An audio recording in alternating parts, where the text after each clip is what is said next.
सादर प्रणाम। मैं नीरजा चौधरी आपके अपने चैनल इन्फोनी कॉर्नर में एक बार फिर आप सभी का स्वागत एवं अभिनंदन करती हूँ।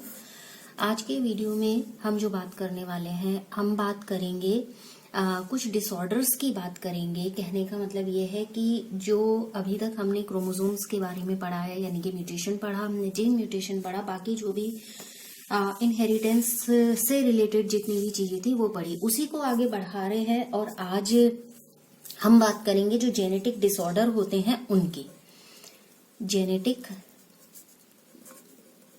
डिसऑर्डर्स की।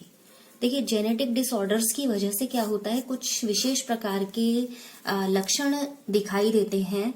तो ये जेनेटिक डिसऑर्डर को समझने के लिए इसको 3 कैटेगरी में डिवाइड करके हम पढ़ेंगे इसको।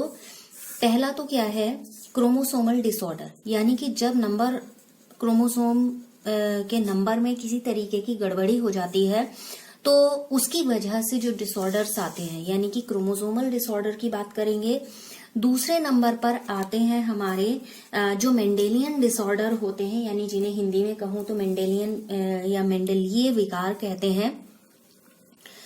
तो तीसरे नंबर पर हम यहाँ पर पढ़ेंगे पेडिग्री को, यानी कि पेडिग्री के बेस पर हम निकालते हैं कि किस तरीके के जो डिसऑर्डर्स हैं वो यहाँ पर दिखाई दे रहे हैं।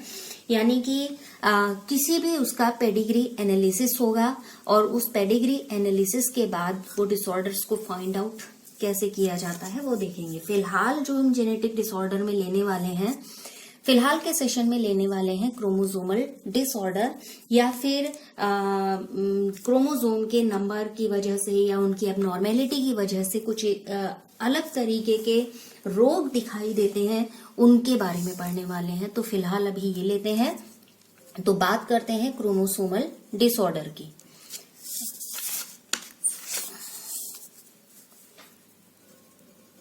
क्रोमोसोमल डिसऑर्डर, देखिए क्रोमोसोमल डिसऑर्डर में क्या है कि जब हम जानते हैं नंबर ऑफ क्रोमोसोम्स कितने होते हैं, 23 पेयर्स होते हैं, यानी कि टोटल नंबर ऑफ क्रोमोसोम्स हुए 46। मैं फिर से रिपीट कर दूं, वीडियो के दौरान कुछ क्वेश्चंस पूछे जाएंगे, आप उनके कमेंट बॉक्स में आंसर जरूर कीजिएगा, क्योंकि सेलेक्टेड ही क्वेश्चंस को शामिल किया है और करते ही हैं सेलेक्टेड क्वेश्चंस को, जो कि अलग अलग परीक्षाओं में कहीं रेफरेंसेस जिनका मिलता है केवल उन्हीं को शामिल करते हैं। तो प्लीज उन्हें केयरफुली देखिएगा, कहीं नोट डाउन कर लीजिएगा। क्रोमोसोमल डिसऑर्डर में क्या होता है, 2-3 चीजें होती हैं। पहली चीज ये होती है कि या तो जो क्रोमोसोम है वो या तो एब्सेंट हो जाए, यानी कि अनुपस्थित हो जाए, या वो ज्यादा हो जाए, यानी कि क्या लिखना चाहिए, अधिकता हो जाए जिनकी, ठीक है। और या ऐसा हो कि बिल्कुल एबनॉर्मल अरेंजमेंट हो जाए, ठीक है।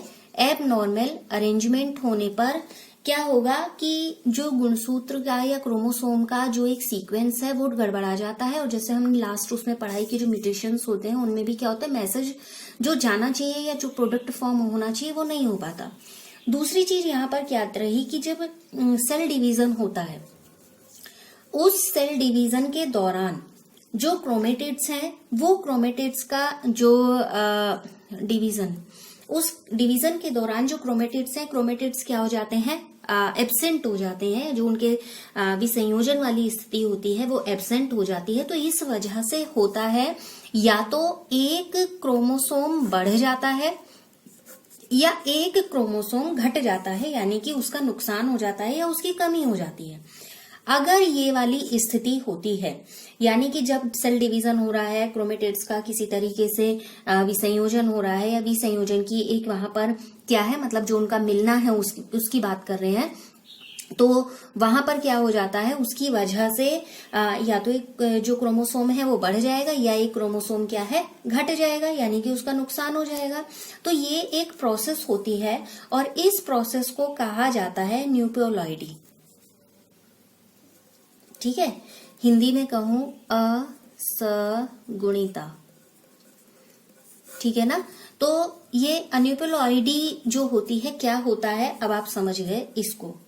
दूसरी चीज क्या होती है कि जो 21वां क्रोमोसोम होता है, यानी कि 21वें नंबर के क्रोमोसोम की बात कर रहे हैं, उस 21वें नंबर के क्रोमोसोम में एक कॉपी की क्या हो जाती है, अधिकता हो जाती है। ठीक है, एक ज्यादा कॉपी बन जाती है। क्रोमोसोम जानते हैं जोड़ों में होते हैं, ठीक है, क्रोमोसोम कैसे होते हैं, जोड़ों में होते हैं। तो एक कॉपी क्या हो जाती है, ज्यादा बन जाती है, यानी कि 21वें जोड़े में ऑटोसोम के जगह पर 2 की जगह कितने क्रोमोसोम आ जाते हैं, 3 क्रोमोसोम आ जाते हैं। ठीक है, तो ये 2 की जगह जो 3 क्रोमोसोम आ जाते हैं, यानी कि यहाँ क्या हो रही है, अधिकता हो रही है, तो इसको बोला जाता है डाउन सिंड्रोम। अब एक चीज यहाँ पर है कि अगर किसी तरीके से एक्स क्रोमोसोम का नुकसान होता है, यानी कि एक्स क्रोमोसोम्स की यहाँ पर लॉस होता है, और तो इसमें क्या होता है, जो फीमेल होती हैं उनमें टर्नर सिंड्रोम हो जाता है। ठीक है, यहाँ डाउन सिंड्रोम बोला, लेकिन एक्स क्रोमोसोम जो है अगर उसका लॉस हो जाता है तो इस कंडीशन में फीमेल में क्या होता है, टर्नर सिंड्रोम। तो दोनों को ध्यान में रखेंगे आप।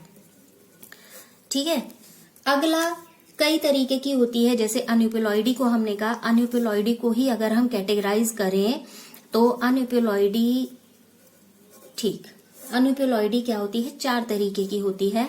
हमने पढ़ा है अभी जब हमने म्यूटेशन को कंप्लीट किया। तो अनयूप्लॉइडी में देखिए पहली कंडीशन क्या होती है, मोनोसोमी, मोनोसोमी।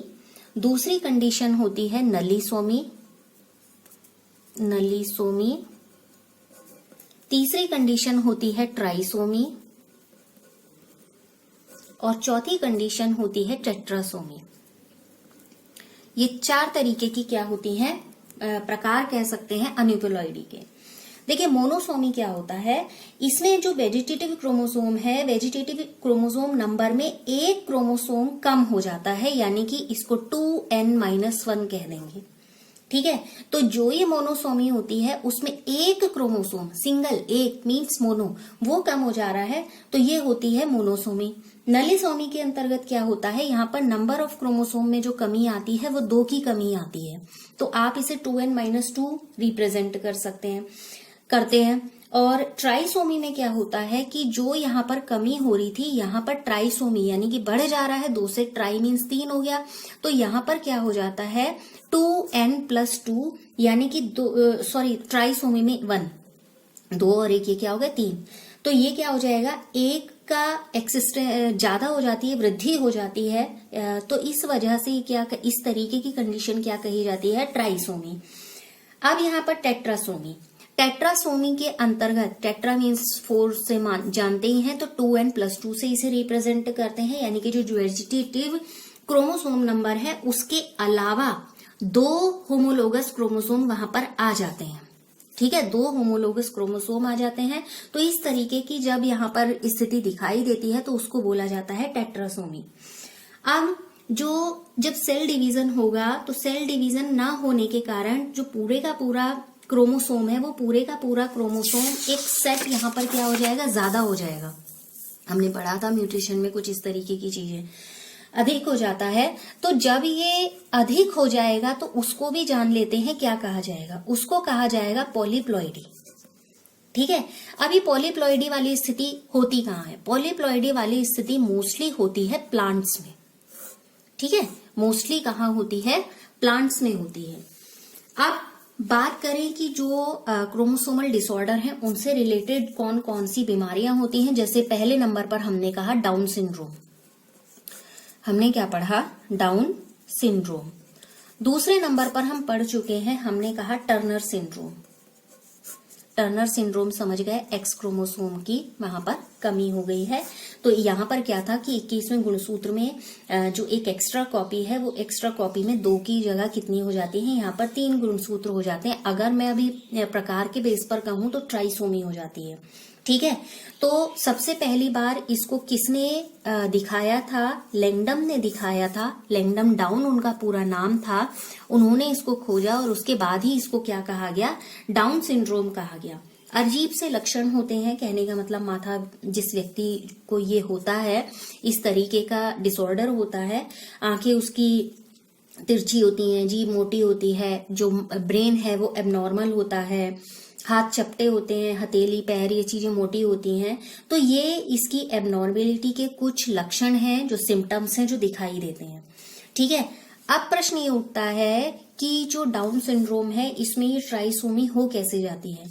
ये होती इसलिए है जब एबनॉर्मल तरीके से एग फॉर्मेशन यहाँ पर होती है, अंडाणु बन जाता है तब। तीसरे नंबर पर बात करेंगे यहाँ पर क्लाइनफेल्टर की, ठीक है, क्लाइनफेल्टर सिंड्रोम।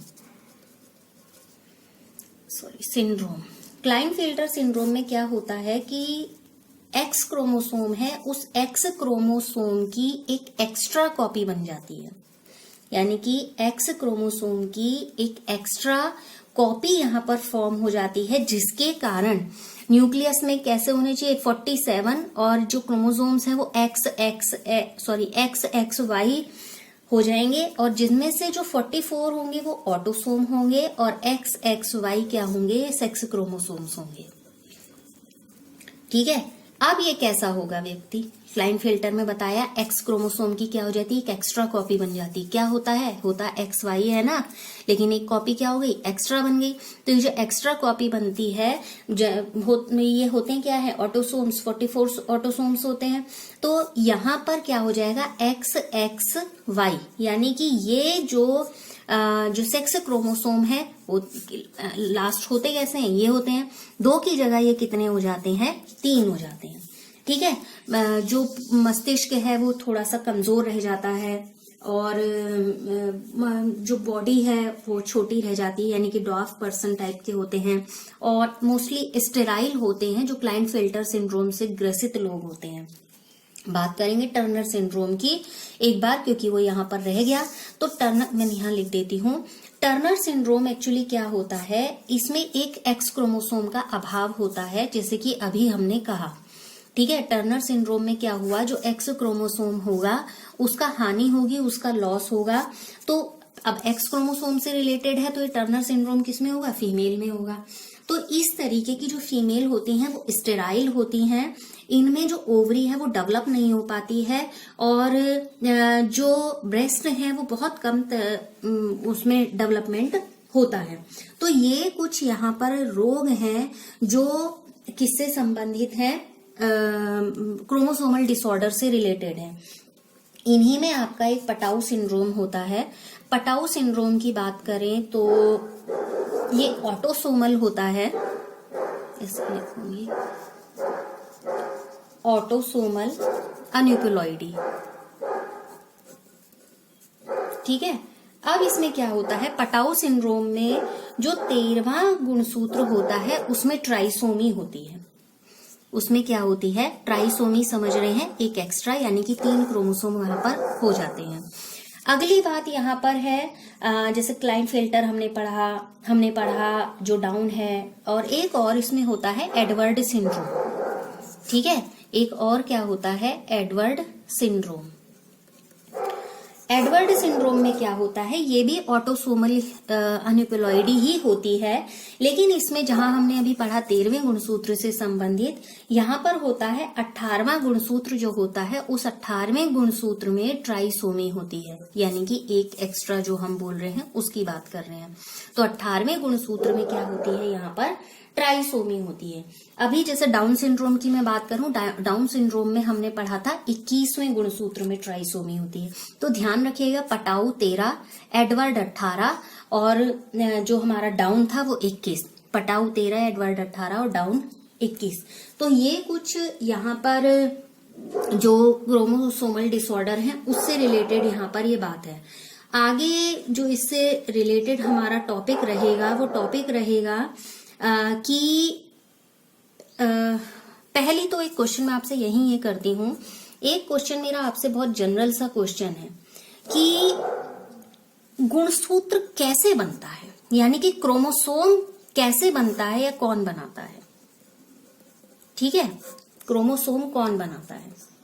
ठीक है, एक क्वेश्चन और मेरा आपसे लास्ट में ये है कि जो क्रोमोमियर है, ठीक, क्रोमोमियर, क्योंकि बहुत कुछ पढ़ चुके हैं हम, जो क्रोमोमियर है वो क्रोमोमियर किसे रिप्रेजेंट करता है, यानी कि किसे प्रदर्शित करता है। आपको शायद डॉगी की आवाज से थोड़ा डिस्टरबेंस हो रहा होगा, लेकिन वो स्ट्रीट डॉग्स मेरे कंट्रोल में नहीं है, क्योंकि आप कमेंट करके कहेंगे, तो इसलिए मैं पहले ही आपको एक्सप्लेनेशन दे दूं। तो क्रोमोमीयर किसे रिप्रेजेंट करता है? लास्टली ये दो आपके लिए क्वेश्चंस हैं, बाकी जो आपसे पूछे गए हैं वीडियो के दौरान आप उनका आंसर लिखते रहिएगा। तो फिलहाल इस सेशन में इतनी ही बात करेंगे, नेक्स्ट सेशन में जल्दी मिलेंगे जिसमें हम पढ़ेंगे पेडिग्री एनालिसिस के बारे में, यानी कि वंशावली विश्लेषण के बारे में पढ़ेंगे। तो फिलहाल लगातार साथ बने रहें इन्फोनी कॉर्नर के, और इन्फोनी कॉर्नर देखते रहें, शेयर करते रहें, लाइक करते रहें, और लगातार साथ बने रहने के लिए आप सभी का बहुत बहुत धन्यवाद।